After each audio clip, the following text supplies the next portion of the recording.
សូមបារមីថែតែនដីខ្មែរសូមទួងបារមីថែទាំងដីព្រៃព្រឹក្សាសូមទួង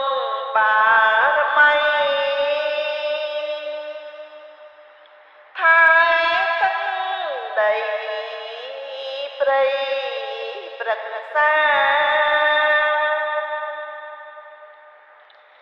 ថែ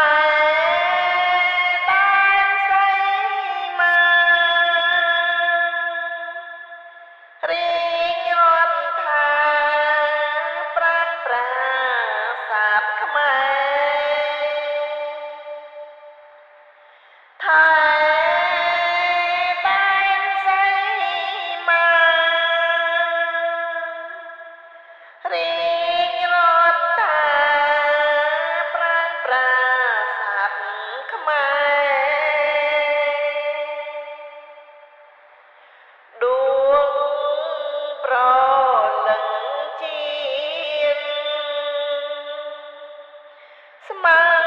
អិនក្លៀនមិនបែកបែកដួងប្រលឹងជាតិស្មៅអិនក្លៀនមិនបែកបែកមហាពាំងបរោខ្មែរសូមជួយថែតែនរាជបូរីមហាពាំងបរោខ្មែរសូមជួយថែតែនរាជបូ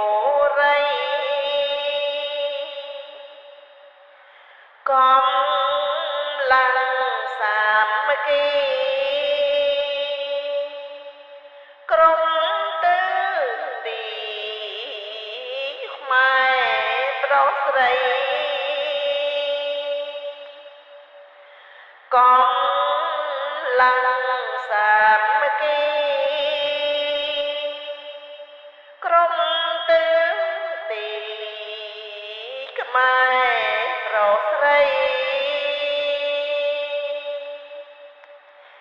ការពារទឹកដីស្ម័គ្រយកជ័យដើម្បីខេមរា